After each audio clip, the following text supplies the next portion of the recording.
This week in Sci-Fi, we've got our eye on Avatar sequel hits cinemas, but where's the game?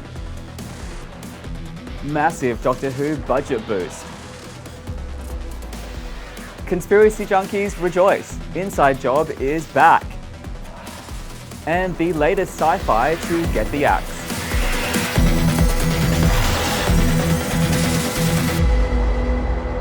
Welcome to Eye on Sci-Fi, I'm Raymond Pedora.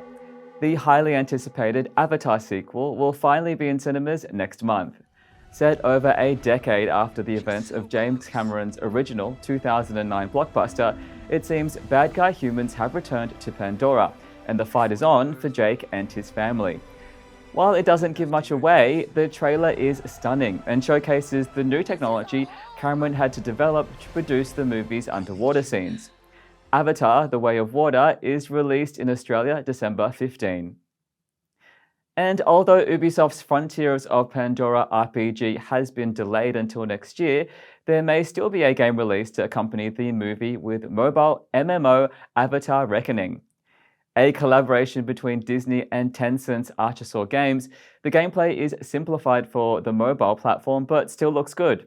Although free to play, there are plenty of monetization opportunities, which hopefully don't overwhelm the game. The release date is still TBC, but after the last developer update, Avatar Reckoning still looks on track for a late 2022 or early 2023 release. While we were on hiatus, the shock news broke that Doctor Who will be moving off the ABC with a new global deal between the BBC and Disney. The silver lining in that cloud comes from reports the deal could triple Doctor Who's per-episode budget and lead to spin-off shows, as Disney has done with Star Wars and Marvel.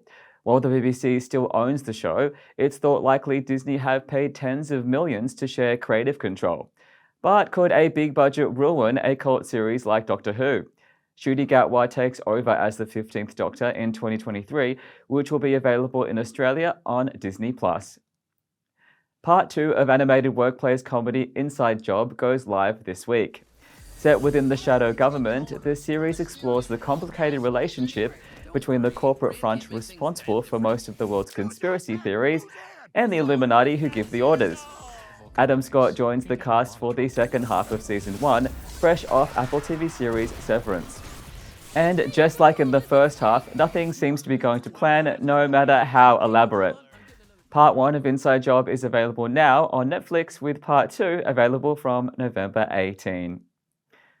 We've reported previously that Stargate co-creator and EP Brad Wright had been working on a script for a new Stargate pilot. Wright has confirmed rumors that Studio MGM, now owned by Amazon, will not be moving forward with his concept, although he still believes there will be another Stargate series. Just not his. The same source of those rumors also says Amazon have brought on The Expanse writers Mark Fergus and Hawk Otsby to tackle the pilot, but there's been no confirmation of that. We'll keep you updated. Amongst the hype of Avatar and Wakanda Forever, Netflix has quietly dropped trailers for some intriguing-looking international sci-fi. CGI epic Warriors of the Future is set in the near future on an Earth already ravaged by climate change. A crushed meteor unleashes a fast-growing alien plant that purifies the planet but kills everything in its path. The military team sent to destroy it fails, but in the process uncovers a conspiracy. This movie is a rare example of sci-fi to come out of Hong Kong, which the production team hopes will establish a franchise in the region. And dystopian drama series Hot Skull is set in a world overtaken by a plague called the Jabbering that is spread verbally through communication. A linguist discovers that he is immune to its effects and finds himself hunted by a tyrannical government organization. Interesting concept and an unusual location for sci-fi set in Istanbul. Both series appear to have been dubbed for English and release on Netflix December 2. Coming-of-age series The Imperfects has been cancelled by Netflix. Despite a promising trailer and a moderately strong opening, the series reportedly shed viewers quickly. After just one season, the show hadn't even gathered enough reviews to generate a Rotten Tomatoes critic score. At least one of the cast has already moved on, with Anaki Godoy joining Netflix's upcoming live-action series, One Piece.